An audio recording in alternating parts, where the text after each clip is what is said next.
Hoje nós chegamos ao segundo domingo da nossa série Minha Casa e Eu. Nós saímos de uma meditação bem longa em Marcos. Nós passamos quase 2 anos meditando no Evangelho de Marcos, e agora nesse mês de novembro nós, depois de conversarmos e orarmos, nós optamos por tratarmos por alguns domingos sobre esse tema, sobre a família. E para hoje eu gostaria de convidar os irmãos a abrirem suas Bíblias em Efésios, capítulo 5, versículos 21, até Efésios 6, versículo 4.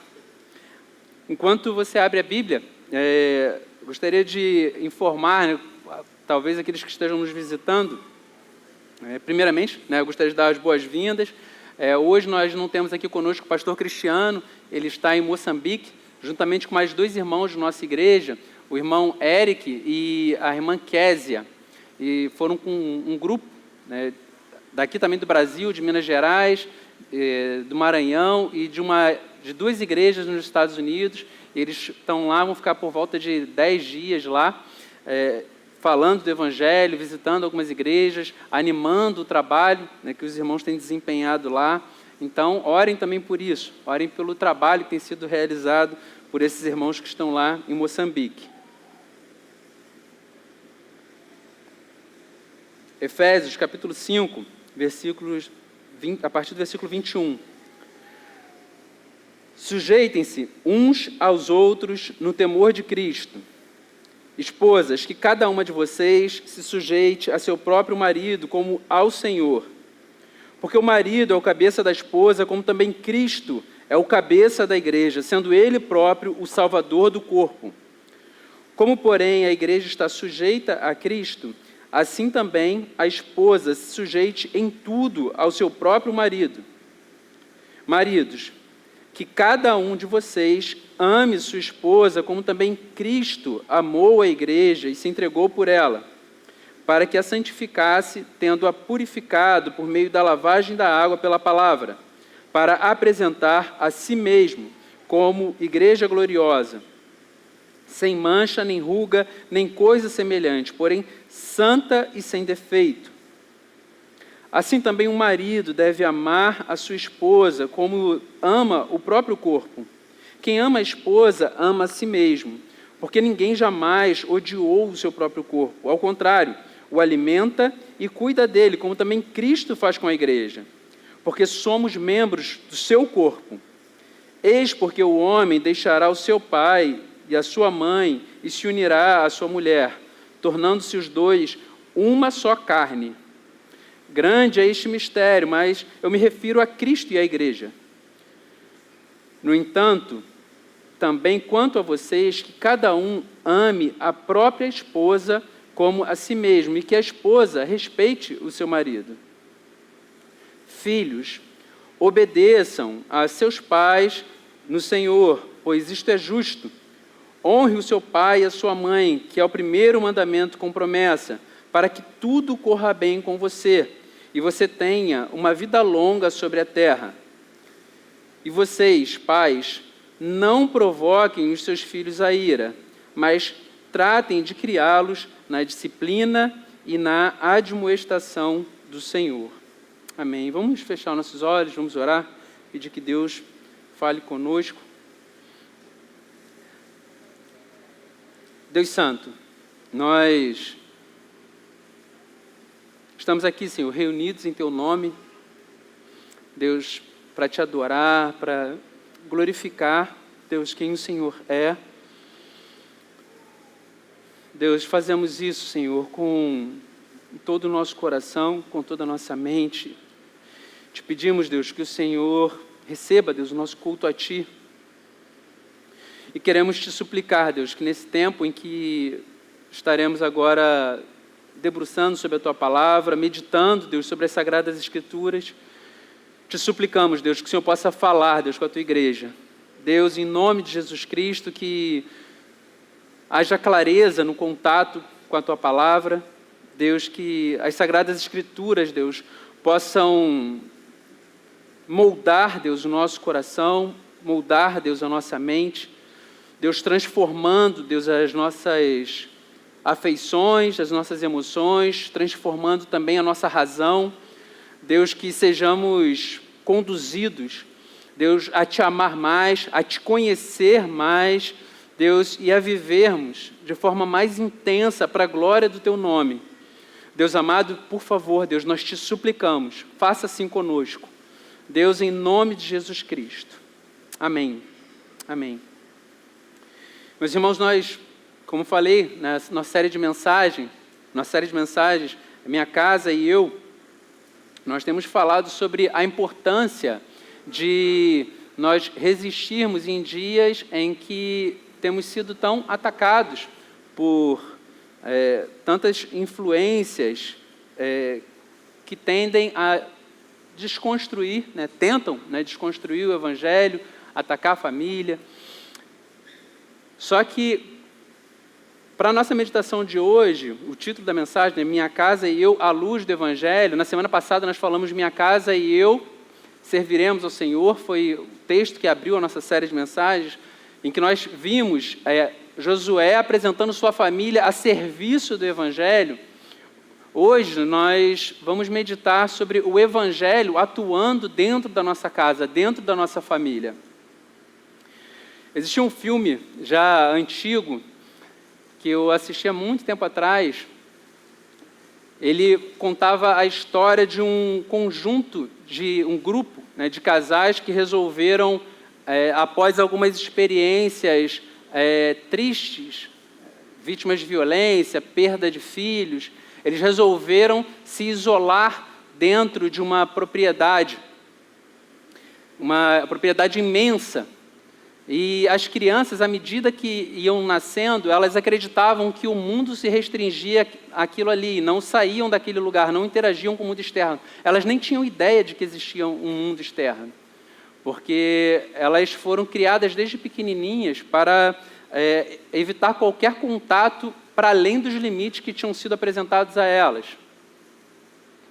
Então, aqueles pais acreditavam que, fazendo isso, eles poderiam livrá-las do contato com o mal que habita na sociedade.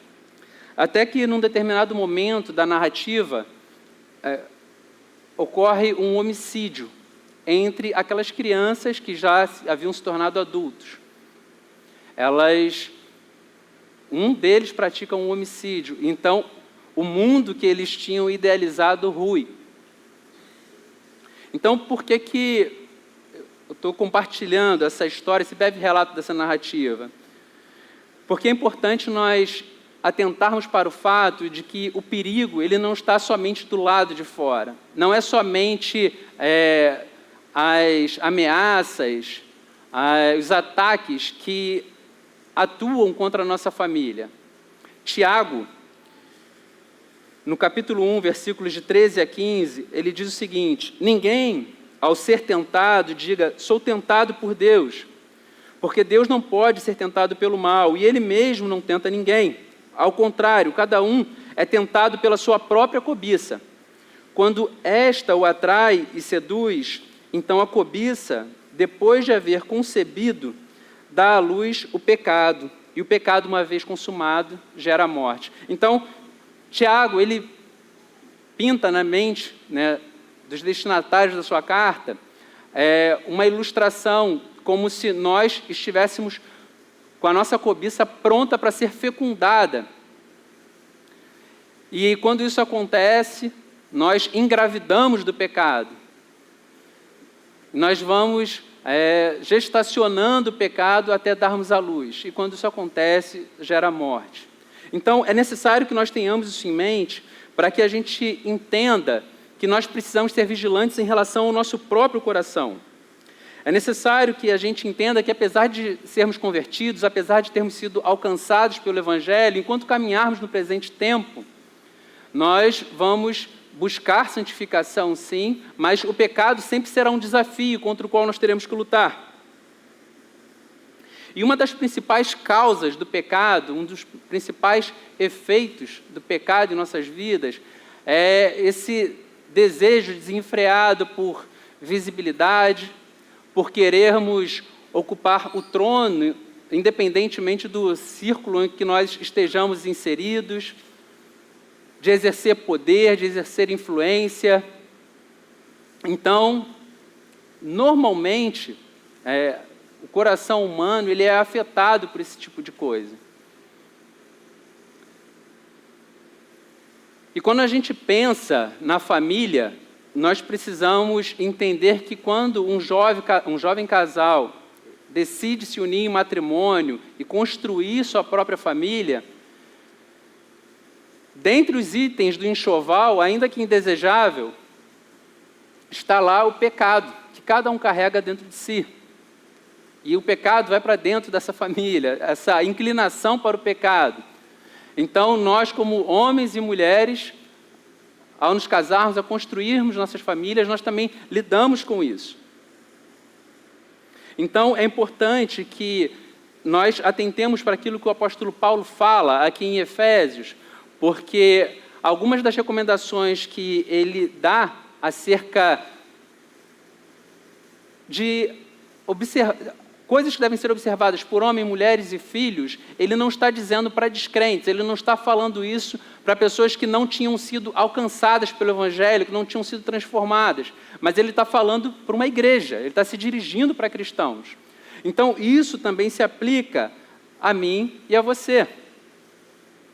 Então, Paulo, inicialmente, ele fala sobre sujeição, fala sobre a necessidade das mulheres se sujeitarem aos seus maridos. Obviamente, quando a gente ouve uma palavra como essa nos nossos dias, muitas pessoas preferem tapar os ouvidos. Isso tem sido objeto, tem sido alvo de muita discussão, de muita contenda. Porque, afinal de contas, quando se fala naquilo que o apóstolo Paulo recomendou à igreja de Efésios, aos cristãos que estavam em Efésios, e ele não recomenda só aos cristãos em Efésios, então a gente percebe que isso não é algo geograficamente delimitado nessa recomendação, mas quando a gente olha em Colossenses capítulo 3, existem recomendações bastante parecidas que ele faz também à igreja que lá se reúne. Nós precisamos entender que isso não prescreve, não estava restrito àquele momento. Só que existe uma tentativa de transformar aquilo que é recomendado pelas Sagradas Escrituras como sendo uma inclinação do cristianismo a diminuir a dignidade da mulher ou diminuir a sua importância, a sua relevância. E não é nada disso. Não é nada disso que o apóstolo Paulo fala. Pelo contrário, quando a gente olha para as Sagradas Escrituras, em vários momentos, nós percebemos que o cristianismo, numa sociedade que era extremamente machista, ele resgata a importância e a relevância da mulher. A gente percebe que são mulheres as primeiras a testemunhar da ressurreição de Jesus Cristo. A gente percebe que muitas mulheres eram as principais pessoas a incentivar e a financiar o ministério de Cristo. Então, quando a gente olha todo esse pano de fundo que cerca o cristianismo, obviamente nós não podemos cogitar a possibilidade do apóstolo Paulo agora estar indo contra tudo aquilo que o cristianismo já estava fazendo em seus dias. E quando a gente fala sobre sujeição das mulheres aos seus maridos, nós acabamos esbarrando num tema que, principalmente no meio evangélico, tem sido motivo de bastante debate, bastante discussão, que é o igualitarismo ou complementarismo. Se você não está muito familiarizado com o tema, não tem problema. Dentro dessa perspectiva igualitarista, defende-se a ideia de que tanto homem quanto mulher são exatamente iguais. Então, tudo aquilo que o homem pode fazer, a mulher também pode e deve fazer. Não existem limites para aquilo que a mulher deve fazer, não deve haver nenhuma restrição para aquilo que ela desejar fazer. Só que, quando a gente olha para toda essa história de igualitarismo, a gente percebe que, na verdade, a igreja, por um lado, ela acaba cedendo, ela está cedendo àquilo que é uma pressão da agenda do nosso tempo. Não que as pessoas desejem ser uma bênção enquanto mulheres e fazendo tudo aquilo que o homem faz. Quando a gente olha por trás da motivação, o que se esconde por trás disso não é o desejo para fazer aquilo que tem sido vedado, tem sido proibido, mas é simplesmente afrontar aquilo que está estabelecido. Até isso, questionar o que está estabelecido como regra, não existe problema.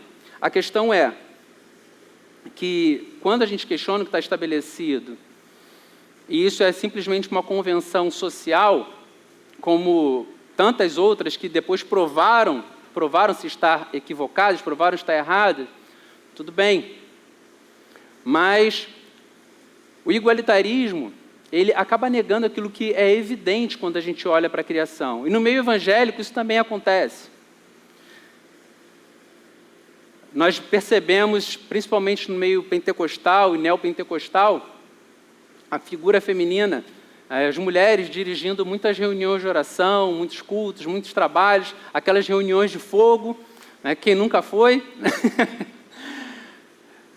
Só que, quando a gente olha para tudo isso, a gente percebe que muitas pessoas têm se escudado nisso para endossar, por exemplo, a ordenação pastoral de mulheres e para reforçar essa ideia de que não existe nenhuma distinção entre homens e mulheres.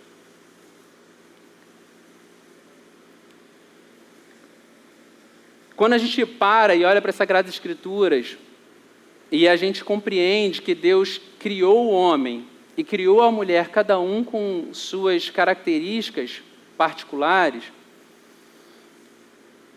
isso acaba sendo respeitado ainda por muitas igrejas, principalmente algumas igrejas históricas, acolhem isso.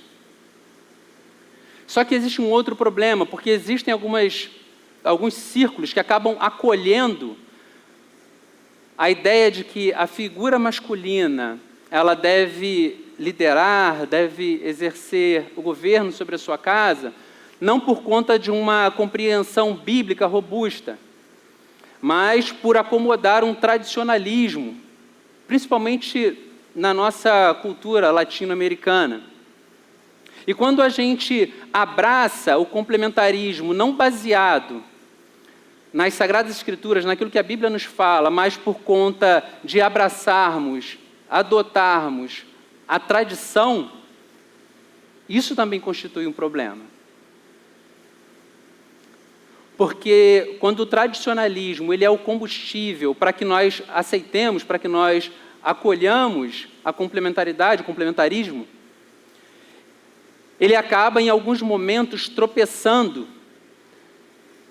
em alguns pecados da tradição. Por exemplo, quando a gente percebe que alguns pastores eles pecam cometendo adultério,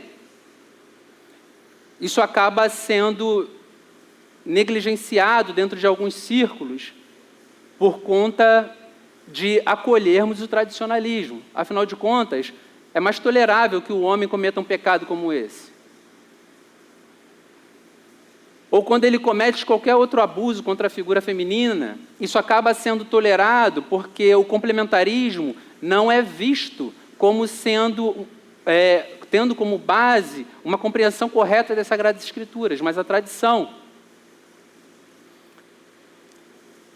Então, se o homem adultera, tem um peso. Se a mulher adultera, tem outro. Se o homem ele comete uma violência contra a mulher, tem outro peso. Afinal de contas, ele é mais esquentado, o homem é mais sanguíneo. Mas se a mulher faz algo dessa natureza, tem outro peso. Então, a gente percebe que tanto o igualitarismo quanto o complementarismo com base equivocada, eles trazem prejuízo para a Igreja de Cristo. O que o apóstolo Paulo afirma é que, na verdade, Deus criou o homem e a mulher, cada um com suas características peculiares. cada um dotado de talentos específicos, cada um tendo características próprias, cada um com uma função dentro da família. Principalmente quando os filhos chegam, isso fica muito evidente. Porque, normalmente, as mulheres, elas são muito mais sensíveis aos cuidados. Muito obrigado, irmão. As mulheres são muito mais sensíveis aos detalhes do cuidado do que o homem. O homem tem uma visão mais geral, mais ampla, acerca das necessidades. A mulher não, a mulher se preocupa com as vacinas. Se aparece uma bolinha, uma brotoeja que nós nem percebemos, ela se deu conta. Quantas vezes a criança foi ao banheiro, ela se dá conta.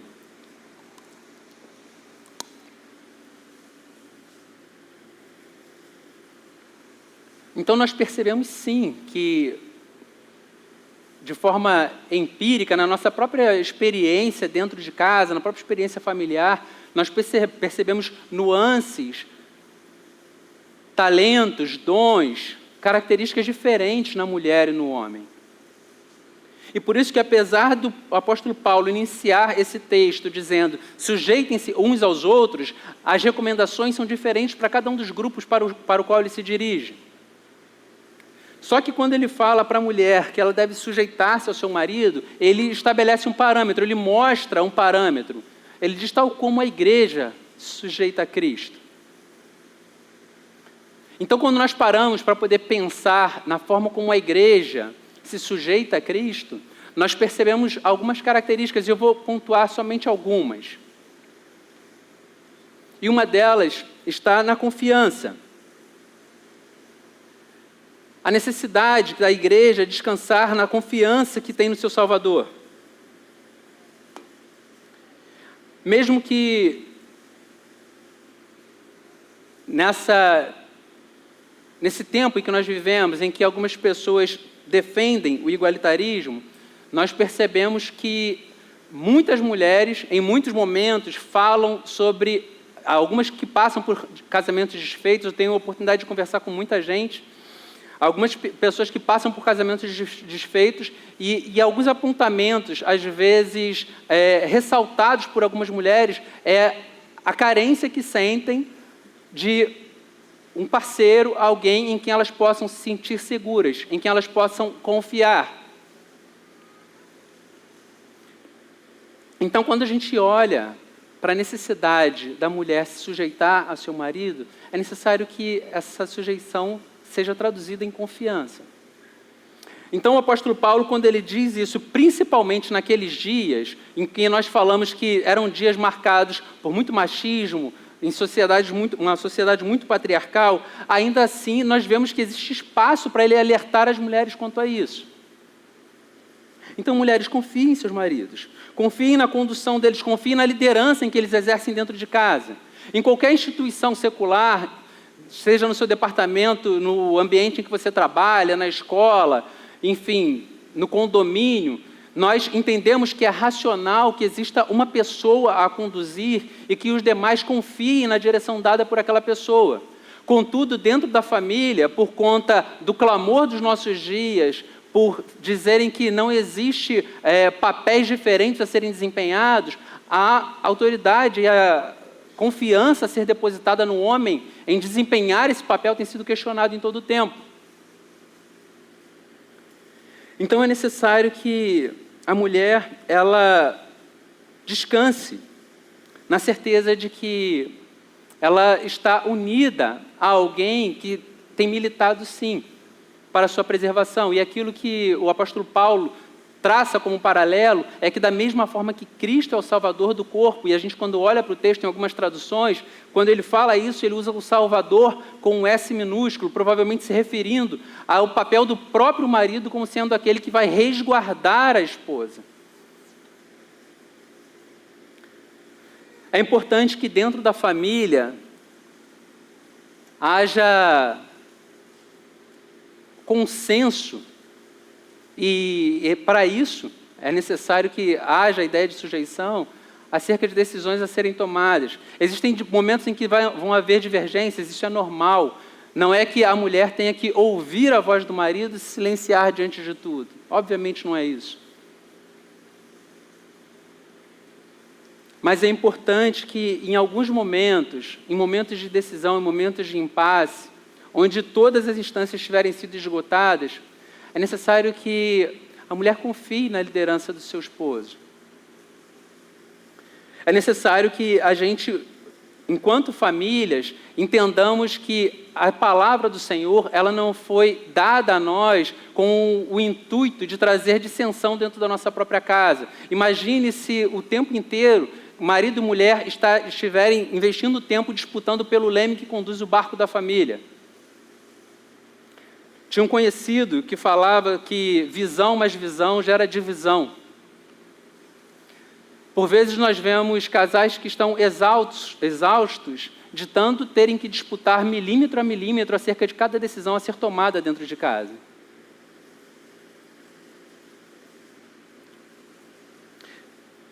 A sujeição da mulher em relação ao seu esposo, ela também é traduzida em serviço. Não em que ela vai se tornar uma serviçal do seu esposo. Não, de forma alguma. Não que ela tenha que servir o seu marido em todo o tempo. Não é isso. É necessário que nós atentemos o tempo, nós mantenhamos em todo o tempo os olhos para o parâmetro estabelecido pelo apóstolo Paulo como sendo um modelo de sujeição. E quando a gente olha para a Igreja de Cristo, em todo o tempo militando para aquilo que o nosso Senhor, o nosso cabeça, o nosso Salvador estabeleceu como rumo a ser seguido, nós, enquanto igreja, temos caminhado nessa direção. E quando a gente olha para aquilo que é descrito em Gênesis, capítulo 2, versículo 18, é dito o seguinte: o Senhor Deus disse ainda, não é bom que o homem esteja só, farei para ele uma auxiliadora, que seja semelhante a ele. Então, a mulher é descrita na sua criação como sendo uma auxiliadora, aquela que está compartilhando com ele dos mesmos fardos, das mesmas preocupações, que assume para si as mesmas causas, e os dois caminham numa mesma direção. Por vezes, uma leitura, uma percepção equivocada acerca dessa passagem, desse texto, acaba sendo utilizada por homens que, na verdade, nada mais querem do que exercer aquele poder que a gente disse lá na introdução, que é uma marca do pecado que nós trazemos em nosso próprio coração, para poder subjugar mulheres. E não é isso que o apóstolo Paulo disse. A gente não vê a Igreja de Cristo servindo e confiando no seu Senhor em prantos e lamentando por ter sido separada para isso. Pelo contrário, nós vemos a Igreja de Cristo com o coração grato, caminhando em confiança, alegria e servindo ao seu Senhor com alegria, servindo ao seu propósito com alegria. Então, é importante que a mulher, ela assuma como seu propósito, como sua causa, as causas da família, as causas que são apresentadas pelo seu esposo. Existem pessoas que vivem cabos de guerra dentro de casa, em que o cuidado com os filhos é disputado. Porque existem todos querendo cuidar do filho, não que todos estejam querendo ter trabalho, mas, lamentavelmente, que todos dizem que já fizeram o suficiente, agora é a vez do outro. E alguma das alternativas encontradas tem sido terceirizar o cuidado com os filhos e deixá-los o maior tempo possível dentro de creche, dentro de escolas de tempo integral.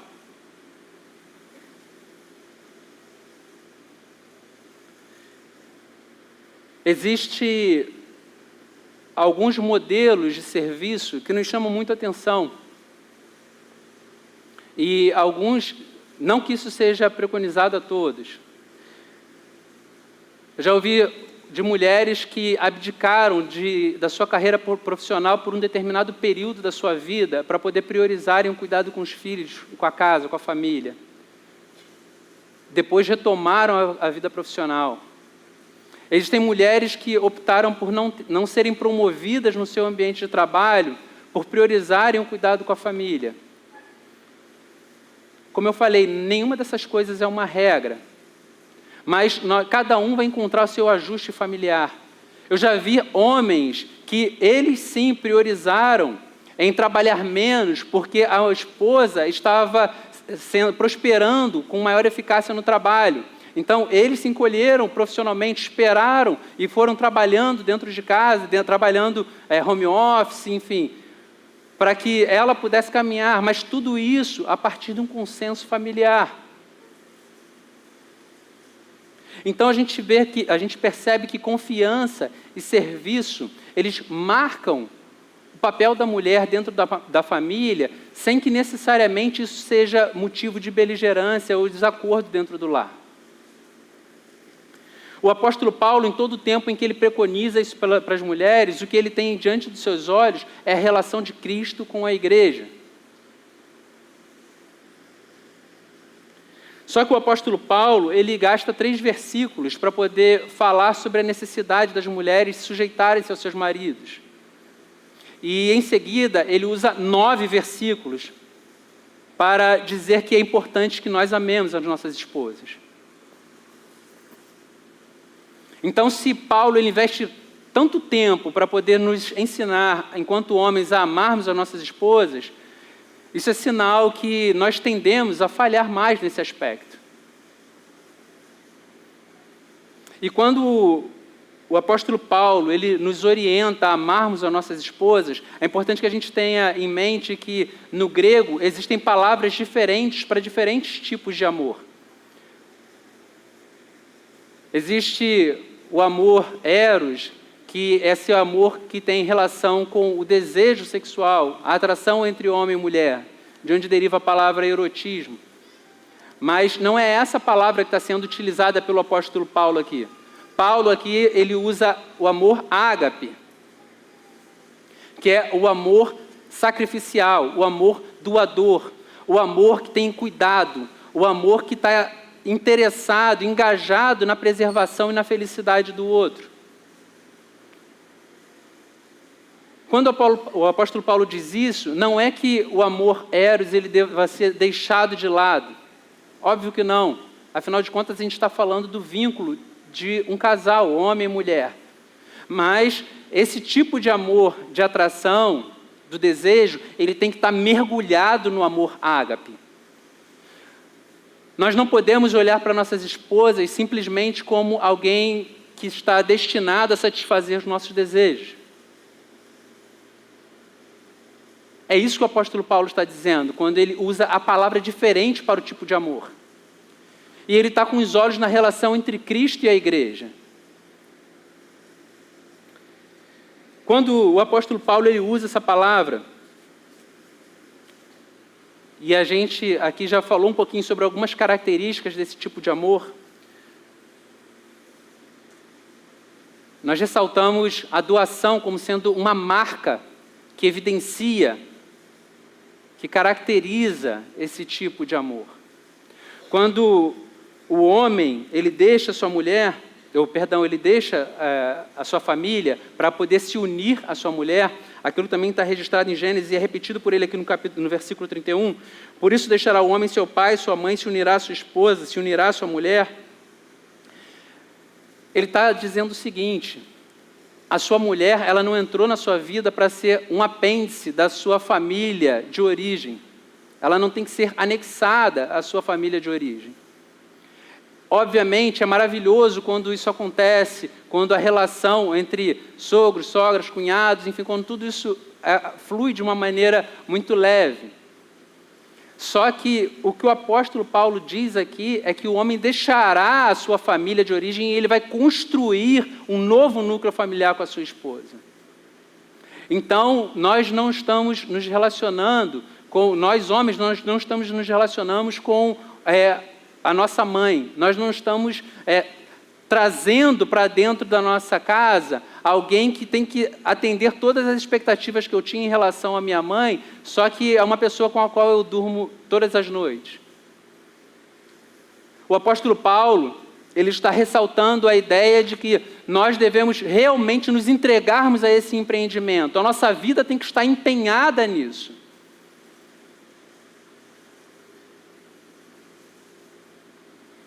Por isso o modelo é tão desafiador.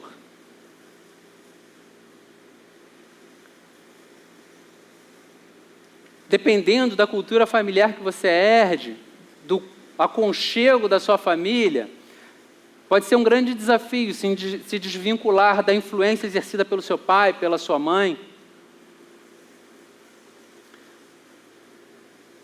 Eu, particularmente, tenho muita saudade de casa, porque sempre que eu chego lá, minha mãe faz uma coisa gostosa, aquela coisa do filho mais velho. Só que a minha esposa é psicóloga, ela lembra o tempo todo, eu não sou a mamãe, né? Não sou a mamãe.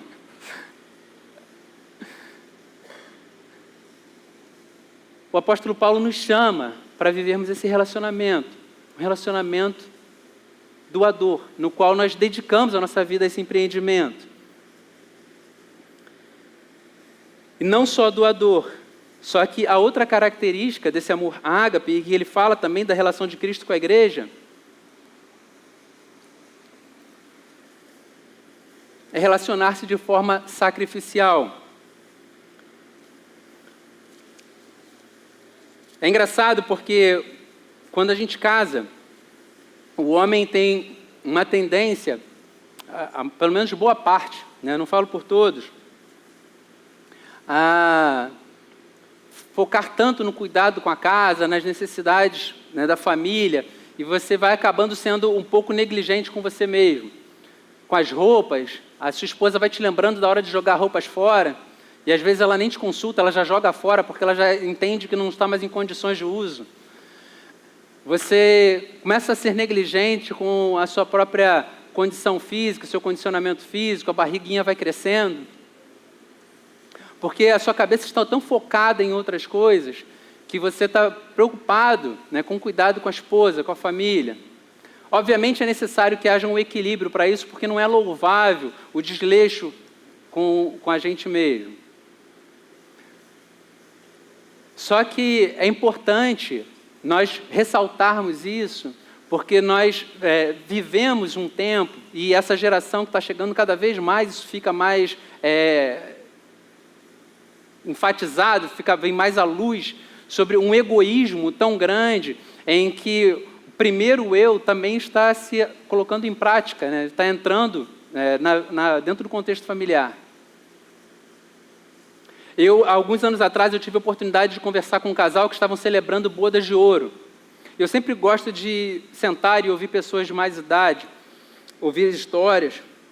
E esse casal, o marido, ele era motorista profissional, trabalhava dirigindo caminhão, ônibus. E, num determinado momento da história, eles tinham 6 filhos. Num determinado momento de sua história, eles viviam com muita limitação financeira, com uma escassez muito grande de dinheiro, com 6 filhos para criar. E ele trabalhava em 2 empregos. Num que era temporário, em que era envolvido com a construção civil, ele dirigia grandes caminhões, e no outro era de carteira assinada. Só que em um deles, em que ele investia muitas horas trabalhando, a empresa fornecia um lanche para que ele pudesse comer no período em que ele estava lá trabalhando. Em determinada situação, por conta da limitação financeira, ele levou o lanche para casa para poder dar para sua esposa, porque tinha alguns itens diferentes que ele não tinha condições de comprar para sua própria casa. Ele levou para sua esposa. Ela se alegrou muito com aquilo, comeu o lanchezinho diferente, deu um negocinho para os filhos e tal. Teve que dividir bem, porque eram 6 filhos, e eles contavam isso, né, rindo. E quando ele percebeu que isso alegrou sua esposa e seus filhos, ele passou a fazer isso de forma regular. E ele levava sempre o lanche para casa. Só que por muito tempo eles não contaram isso para ninguém, porque ele só fazia isso porque ele não tinha dinheiro para poder comprar coisas diferentes para sua esposa e para seus filhos. E ele tinha apetite para comer o lanche que era oferecido no momento da sua jornada de trabalho. Mas ele preferiu sacrificar-se para que pudesse proporcionar essa alegria para sua esposa e filhos. Por que essa história faz muito sentido? Porque elas estão se tornando cada vez mais escassas nos nossos dias, porque principalmente dentro da figura masculina do nosso tempo, em que existe esse grande clamor pelo igualitarismo, e os homens acabam ocupando um lugar que nem eles mesmos sabem quais são. nós percebemos que isso cada vez está se tornando mais escasso, a ideia do homem que entenda que ele tem que sacrificar em alguns momentos pela sua esposa. E o modelo, como nós lembramos, é da relação de Cristo com a sua igreja. Talvez seja necessário que nós aprendamos a morrer para determinadas áreas da nossa vida para que a nossa esposa possa viver.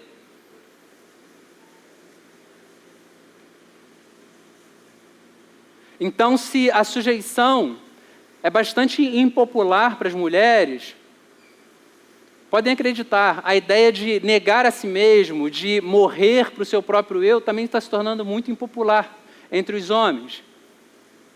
Porque nós percebemos cada vez mais o discurso de que, como cantou o poeta, eu só quero é ser feliz e andar tranquilamente, fazendo bagunça em algum lugar. A gente percebe homens que se negam a abandonar a adolescência e preferem sustentar os seus caprichos, ao invés de viverem numa relação autodoadora e sacrificial com a sua esposa. Porque a sujeição, ela acaba se instituindo com maior facilidade quando a esposa olha para o lado e percebe exemplos de autodoação e sacrifício.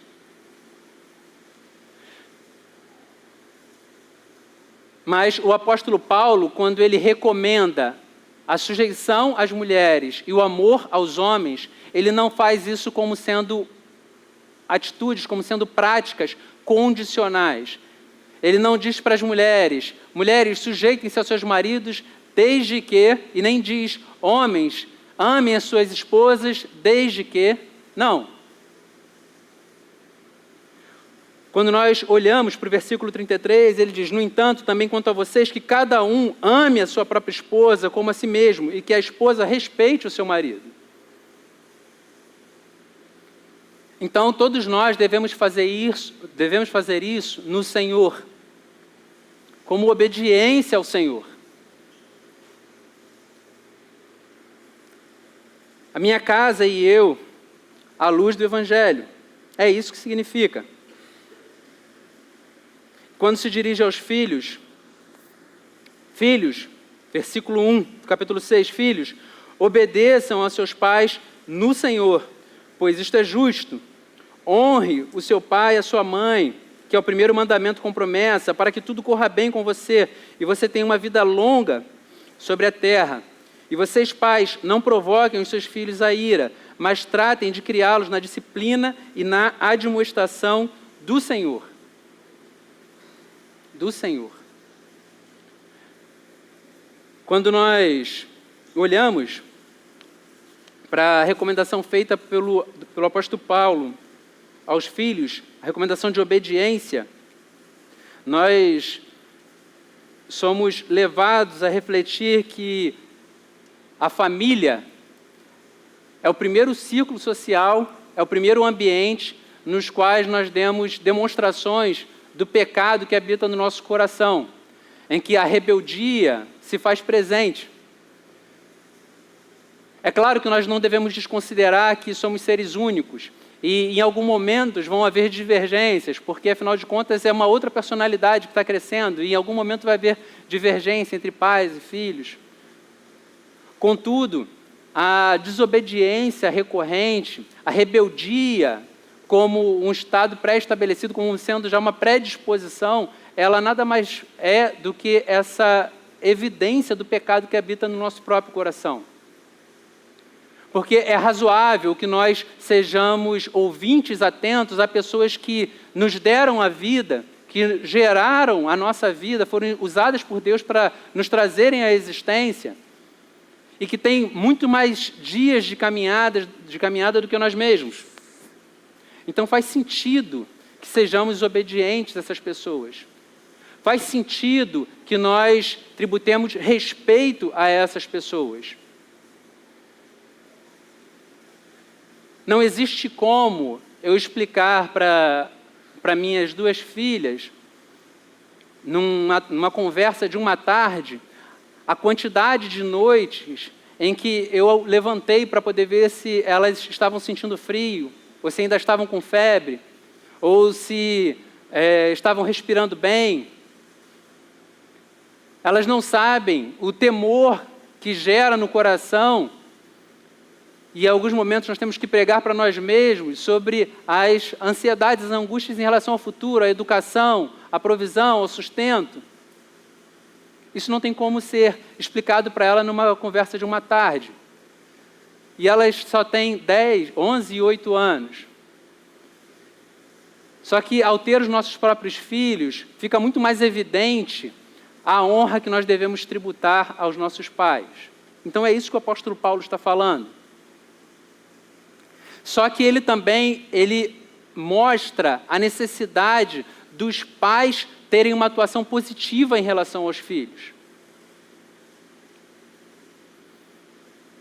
E ele evidencia isso ressaltando a negativa. Ele diz: não irritem os vossos filhos, não os incitem à ira, em algumas versões. Em Colossenses, não exasperem os seus filhos. E a gente está falando de um contexto em que mulheres e crianças nem eram contados. E o apóstolo Paulo, aqui, ele está enfatizando a importância de não incitar a ira nos filhos. Mas como nós incitaríamos a ira nos nossos filhos? Como incitar a ira nos seus filhos? Como uma criança, ela vai demonstrar ira, irritabilidade excessiva? Nós percebemos que isso pode acontecer em dois extremos. Quando uma pessoa é indolente demais, não coloca limites em seus filhos, prefere optar pela lei do menor esforço, e essas crianças não conhecem limitações, quando elas se esbarram com as limitações, com regras, elas tendem a ser infinitamente não, mas grandemente rebeldes. Tem algumas que parece que são infinitamente, mas são grandemente rebeldes.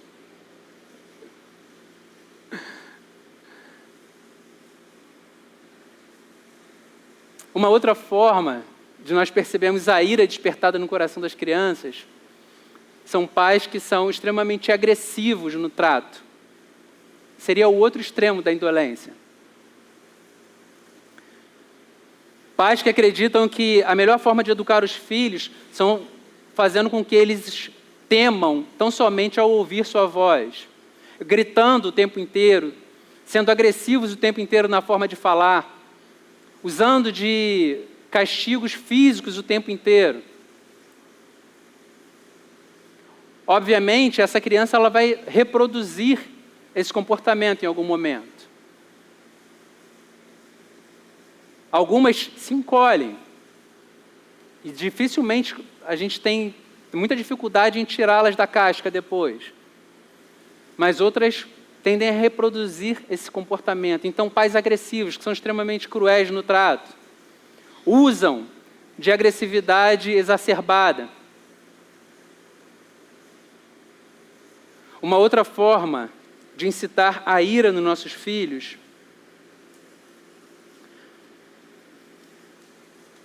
e essa é a mais triste. Porque quando a gente fala das crianças, nós nos avaliamos como sendo grandes observadores delas.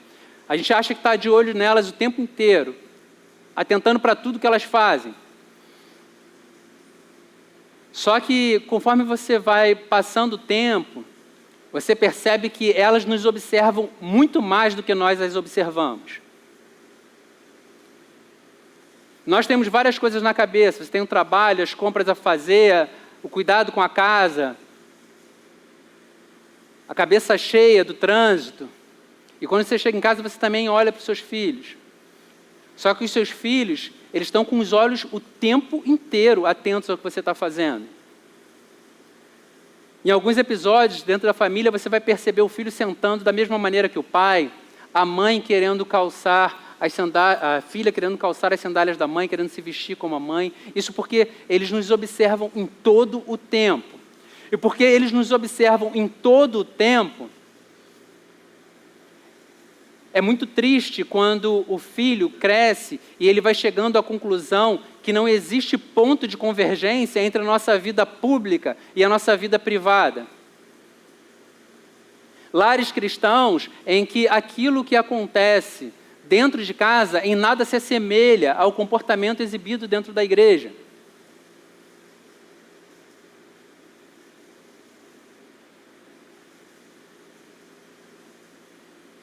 Isso incita a ira no coração dos filhos.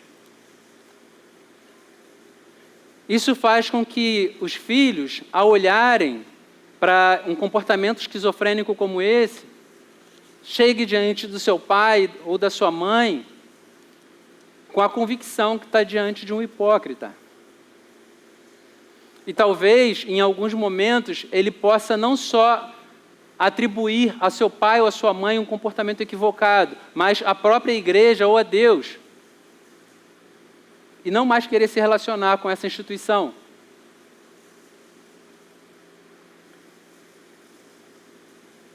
É por isso que o apóstolo Paulo, quando ele dá essas recomendações, ele está falando para a gente que é crente, assim como eu e você.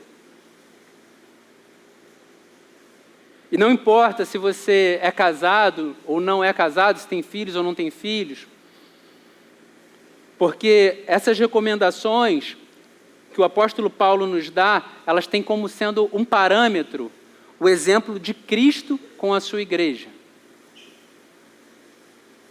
Então, quando nós olhamos para aquilo que o apóstolo Paulo disse nesse texto, ele fala para as famílias olharem para a relação de Cristo com a igreja e imitarem, que as esposas imitem, que os maridos imitem.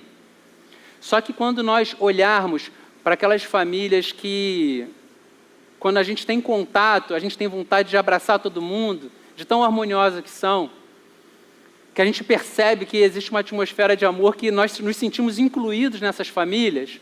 Quando você olhar para essa família, lembre-se que ela é somente um esboço do amor que Cristo tem por você.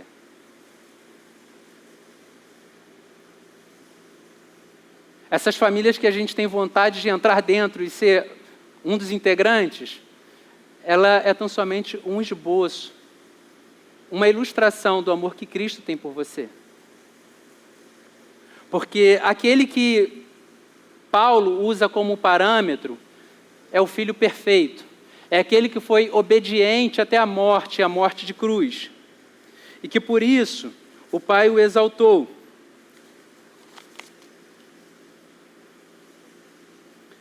Ele deu um nome que está sobre todo nome. É aquilo que está escrito em Filipenses, capítulo 2, versículos 9 a 11. Para que ao nome de Jesus Cristo se dobre todo o joelho, nos céus e na terra e debaixo da terra, e toda língua confesse que Jesus Cristo é o Senhor, para a glória de Deus, o Pai.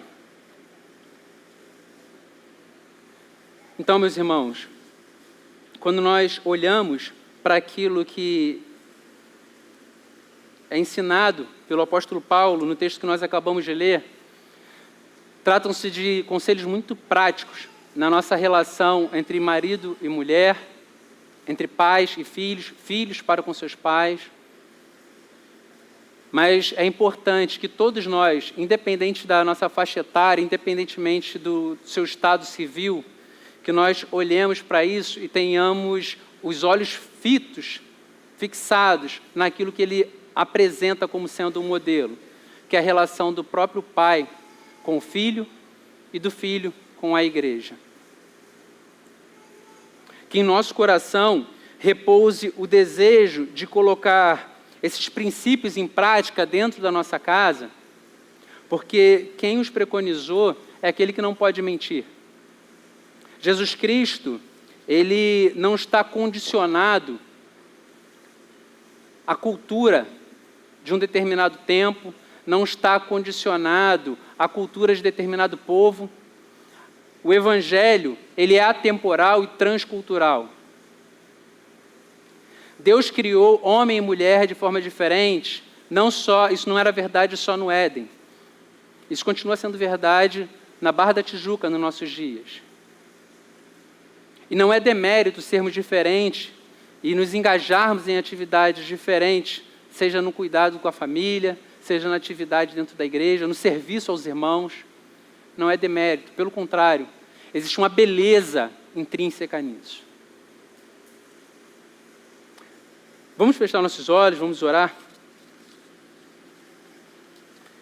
Tratam-se de tópicos muito desafiadores, temas muito difíceis para os nossos dias. Mas o Evangelho, em alguns momentos, ele nos convida a não nos acomodarmos na cultura, mas a caminharmos contra ela em alguns momentos e redimi-la em alguns pontos.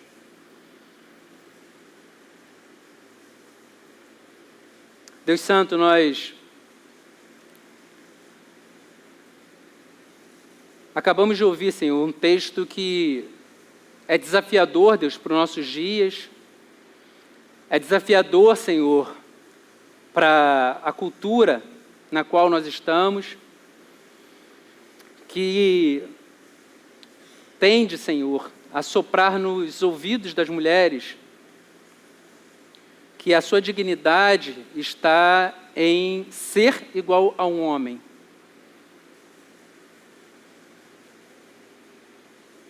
A disputar aquilo que seria responsabilidade de um homem. Nós também estamos numa sociedade em que os homens têm se esvaziado de responsabilidade e senso de cuidado. E têm se tornado egoístas e vivido uma espécie de síndrome de Peter Pan, querendo eternizar a adolescência. Deus, filhos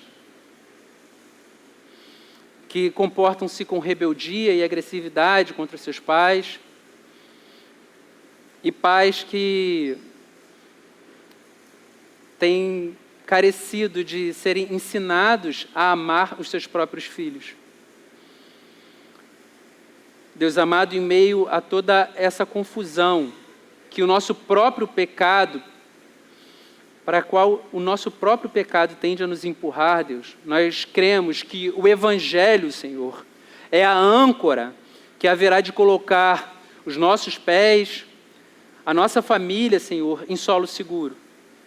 Deus, nós te pedimos que o Senhor nos conceda a graça de vivermos, Deus, através dessas verdades, vivermos para essas verdades e anunciarmos essas verdades. Deus amado, que o Senhor faça assim conosco, Deus, faça assim comigo, faça assim com cada um dos irmãos aqui reunidos. Deus amado, e que tudo isso, Senhor, redunde em glória para o teu nome. Em nome de Jesus Cristo, Deus, nós choramos. Amém, Senhor.